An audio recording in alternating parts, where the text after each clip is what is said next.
The quadro enclosure can be separated up to form 4B by using few horizontal and vertical panels. The sequence for the installation is important. First, install the busbar system. Second, the separation parts, and lastly the system kits. No internal separations.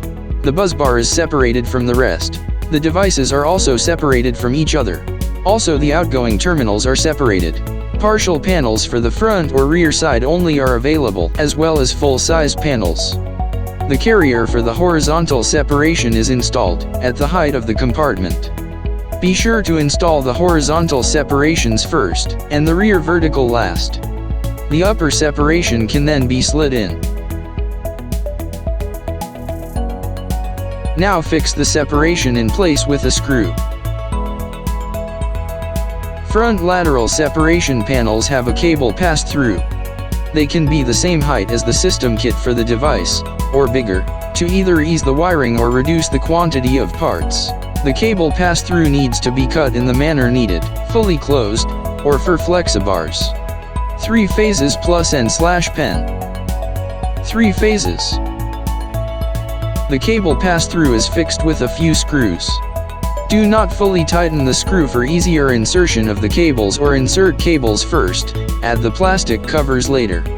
Rear lateral separation panels also have the ties for pre-hanging of the parts on one side. The other side is fixed with clipped-in lugs that can be freely positioned and secured with a screw.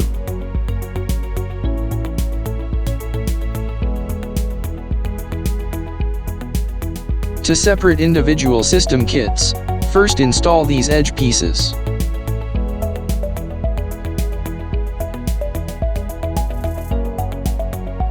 Now the horizontal separation is in place.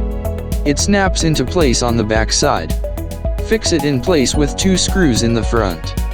You can also install a back separation to shield the system kit within the cabinet.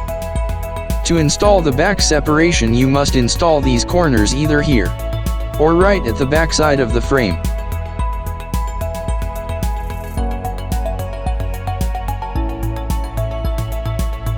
Place it with the ledges pointing outwards.